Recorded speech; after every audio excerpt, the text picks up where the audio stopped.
रे बाप। अरे कौना महीना में गरमी लागे, अरे कौना महीना में जार हमरे देवरू, अरे कौना महीना में देहिया खोजे प्यार हमरे देवरू, कौना महीना में देहिया खोजे ल प्यार हमरे देव। अरे बारे भौजी शादी का हमार न भइल, लेकिन हम कोशिश करत तानी कि शादी वाला सवाल के जवाब देवे के बा। हाँ कैसे हे भौजी।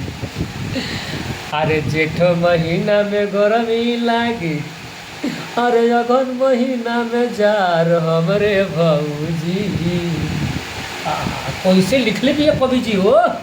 अरे जेठ महीना में गरमी लागे, अगन महीना में जार हमरे भौजी।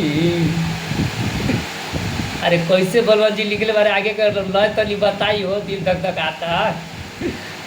अरे कौना महीना में गरमी लागे, कौना महीना में जार हमरे देवरू, अरे कौना महीना में देहिया खोजे प्यार हमरे देवरू। कैसे कहत रे देवरू।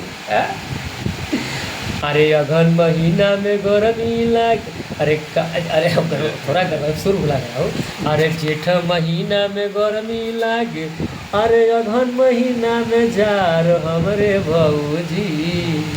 उल्टा बुलाना। अरे सावन महीना में दहिया खोजे ल प्यार हमरे देवहरू, अरे सावन महीना में दहिया खोजे प्यार हमरे भौजी।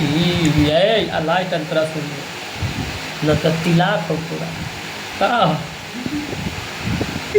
कैसे लाइट अंतरा में अपने दिल की बात कैसे बता दिया। अरे कौना महीना में अगुआ जाला, कौना महीना ससुरार। अरे कौना महीना में हरियरी जाला, दुल्हन के ससुरार हमरे देवरू। नैहर में हरियरी जाएगी तो अरे दुल्हन के हाँ माई जिया भाई लंबी दिस इज ए कनेक्शन कार्ड, छोड़ दो इसको, रख दो, हम नहीं बनाएंगे।